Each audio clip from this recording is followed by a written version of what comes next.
ठीक ठीक आवाज जा रही है। उसमें बजट से ही संबंधित है कुलाधिपति महोदय जो अध्यक्ष महोदय के द्वारा कहा गया, जैसे अभी भी बजट के बारे में कहा गया तो उसमें कहा गया जितने भी संवेदनशील मामले हैं उसके बारे में विश्वविद्यालय अग्रसर है। पिछले सीनेट की बैठक में भी सभी माननीय सदस्य उपस्थित थे, कुलपति महोदय तो नए आए हैं और लगभग 3 सीनेट से बराबर हो रहा है कि एक एकेडमिक सीनेट की भी बैठक की जाए। हालांकि आपने सभी विश्वविद्यालयों इस हेतु निर्देशित भी किया है और सीनेट सभा को भी सूचित किया है, बोलिया में भी थे, क्योंकि एक सीनेट की एकेडमिक बैठक वर्ष में जरूर हो और एक बजट से संबंधित बैठक हो। लेकिन आपसे इस बजट में सुझाव के लिए एक आग्रह है महोदय, जितने भी सेल्फ फाइनेंस कोर्स जो प्रगति प्रतिवेदन में कुलपति महोदय के द्वारा क्रमांक 2 पर पढ़ा गया था, वर्तमान समय व्यवसायिक और रोजगार परक शिक्षा का समय, तो उसमें जितने भी कोर्सेज हैं पाठ्यक्रम है उसके लिए एक डायरेक्टर एकेडमिक का पद सृजन जरूर करना चाहिए, क्योंकि उसका जो बजट होता है उसका अपना वो सेल्फ फाइनेंस कोर्स, और ये जो इधर का बजटरी प्रोविजन है जो पारंपरिक पाठ्यक्रम है उसका एक अलग प्रोविजन। तो अगर निदेशक शैक्षणिक का पद सभी विश्वविद्यालयों में सृजित हो जाएगा तो उसके प्रबंधन में भी, आर्थिक प्रबंधन में भी पारदर्शिता आएगी, जो आज की पीढ़ी के लिए बहुत ही जरूरी है। दूसरी बात, जो भी सॉफ्टवेयर बनाए जाते हैं, आपने संभवतः परसों सीनेट की बैठक में मुजफ्फरपुर में या कहीं दूसरे जयप्रकाश में आपके द्वारा कहा गया, जो हमने देखा, क्योंकि विश्वविद्यालय अपना सॉफ्टवेयर तैयार है और हम लोग बार बार भी कहते हैं ये UMIS जो है ये कुछ नहीं, ये पैसा कमाने का एक जरिया बन चुका है। तो ये सॉफ्टवेयर आपके द्वारा जब कहा गया है विश्वविद्यालय को, तो सबसे पहले तो छात्र छात्राओं के लिए विश्वविद्यालय है, तो उनके जो सर्टिफिकेट्स हैं, उनके जो नामांकन होते हैं, पहले भी मैंने आपसे आग्रह किया था और आपने संज्ञान भी लिया था कि उनका नामांकन दूर दूर हो जाता है, दूरस्थ महाविद्यालयों में होता है, फलता हुआ वहाँ जा नहीं सकते। तो इसके लिए अब तो इंटर की पढ़ाई भी समाप्त कर दी जा चुकी है, लेकिन आपके स्तर से यह निर्देश जरूर जाए क्योंकि सभी महाविद्यालयों को यूनिट मान करके महाविद्यालय स्तर पर ही नामांकन हो, क्योंकि उससे छात्रों की संख्या अध्यापन कार्य के लिए घटती है, वो दूर तक अपना खर्च करके नहीं जा सकती।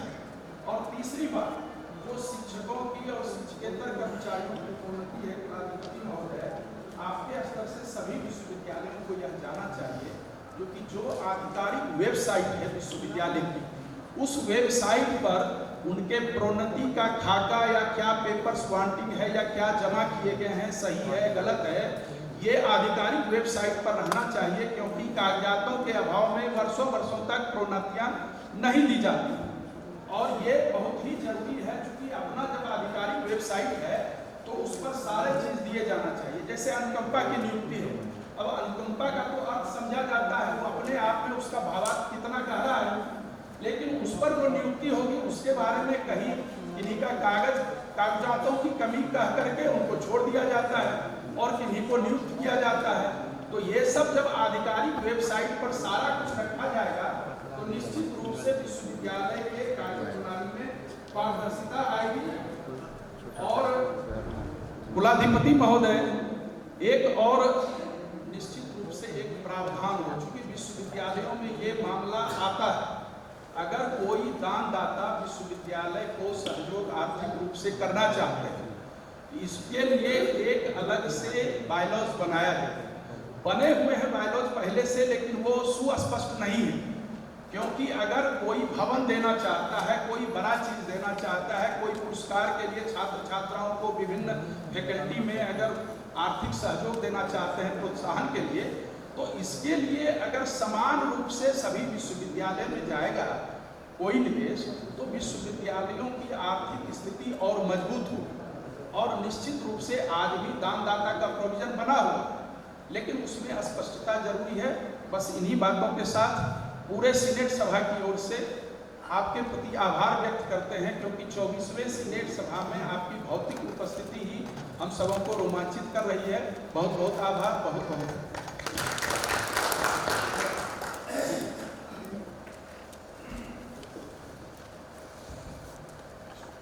सर्वप्रथम आज इस सीनेट के बैठक में महामहिम कुलाधिपति, हम समझते हैं कि इस विश्वविद्यालय के इतिहास में पहली बार आप इस बैठक में उपस्थित हुए हैं।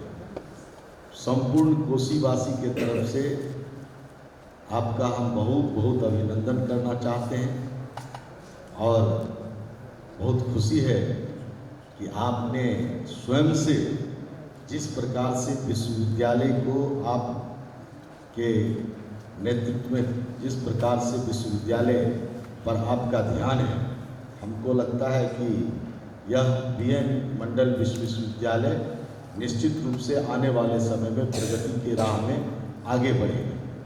हम आपको धन्यवाद देना चाहते हैं महामहिम कि आपने जिस प्रकार के सुयोग्य व्यक्ति को इस विश्वविद्यालय में कुलपति के रूप में आपने दिया है। निश्चित रूप से जिस प्रकार से इनके इतने दिन के कार्यकाल में हम लोग देख रहे हैं कि जो भी अराजकताएँ हैं उसको कम करने का जो इन्होंने जो प्रयास किया है, इसके लिए भी मैं आपको धन्यवाद देता हूँ। मैं एक दो विषय पर हम चर्चा करना चाहते हैं। बहुत विषय हमारे संजीव भाई जी रखे हैं कि जो सेवांत लाभ है, जो हमारे विश्वविद्यालय के शिक्षक रिटायर करने के बाद कई ऐसे महामहिम ऐसे हमारे पास लोगों का आया है कि रिटायर करने के बाद जो उनको 10 लाख रुपया ग्रेच्युटी के रूप में मिलता है। कई लोग तो ऐसे हैं जिनका देहांत भी हो गया और इसके बाद भी हाई कोर्ट से आने के बाद, सरकार से आने के बाद लगातार 3 बार हम पत्र दिए हैं। बड़ी दुख होता है महामहिम आप हैं इसीलिए ये बात हम लोग बोल रहे हैं। एक पत्र का यहाँ से विश्वविद्यालय से जवाब तक नहीं दिया जाता है। ये बड़ा दुखद होता है कि क्यों आप इसको रोके हुए। उसको तो और नहीं रोकना। इतना बड़ा 8 अरब से अधिक का बजट है और आप हम देख रहे थे, हमको लग रहा है कि 49-50 करोड़ रुपया तो आप शिक्षकेतर कर्मचारी के सेवांत लाभ के लिए आप दिए हुए, लेकिन उसको नहीं दिया जाना ये बड़ा हमको लगता है कि दुखद है। इस पर महामहिम है, हमको लगता है कि इसकी चर्चा इसलिए हमने किया। इसमें कई महीने से लगातार यहाँ पर कर्मचारी के द्वारा हड़ताल किया गया। उसको अब ये आदेश दिया गया है काम करने के लिए, अभी भी वो 2 दर्जा में यहाँ काम कर रहे हैं। तो हमारा ये भी आग्रह है कि उसको भी, चूँकि इतने दिन से यहाँ वो काम किया और हमको लगता है कि उसकी भी नौकरी को जो सब लोगों के साथ जिस प्रकार से दिया जा रहा है वो उनको मिलना चाहिए। ये मेरा आपसे आग्रह है। और विश्वविद्यालय में जो इतना ज़्यादा विश्वविद्यालय का खर्च हम समझते हैं, लीगल में जो खर्च है, आप देखिएगा बजट, हमको लगता है कि यदि उसका समाधान इस स्तर से यहाँ होता तो हमको नहीं लगता है कि इतना ज़्यादा कोर्ट जाने की आवश्यकता हो। तो हमको लगता है कि उस पर भी विश्वविद्यालय को ध्यान देने की आवश्यकता है।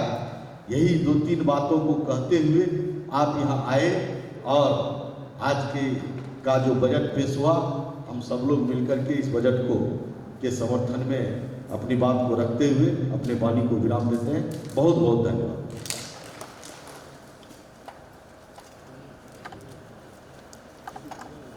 डॉक्टर अजय कुमार सिंह, माननीय सदस्य। ये सांग न विद्या न तपो न दानम न धर्म न गुण न शीलम मर्त्य लोके भुवि भार होता मनुष्य रूपे निराश चलती। कहा गया है कि विद्या जिस व्यक्ति के पास है नहीं है वो पृथ्वी पर भार के समान। और आप विद्या का अलग जलाने इस पूरे बिहार में सीनेट में जगह जगह विश्वविद्यालय में जा कर के आपने एक नई परिपाटी की शुरुआत की है। इसके लिए मैं महामहिम का हृदय से आभार व्यक्त करता हूँ। ऐसा पहले कभी नहीं हुआ। महोदय, हम बहुत ही पिछड़े इलाके के लोग हैं, लेकिन विद्या के मामले में, शिक्षा के मामले में हमारा जो वर्तमान परिदृश्य है वो इतना पिछड़ा नहीं था। हम तो जगत गुरु शंकराचार्य को शास्त्रार्थ में पराजित करने वाले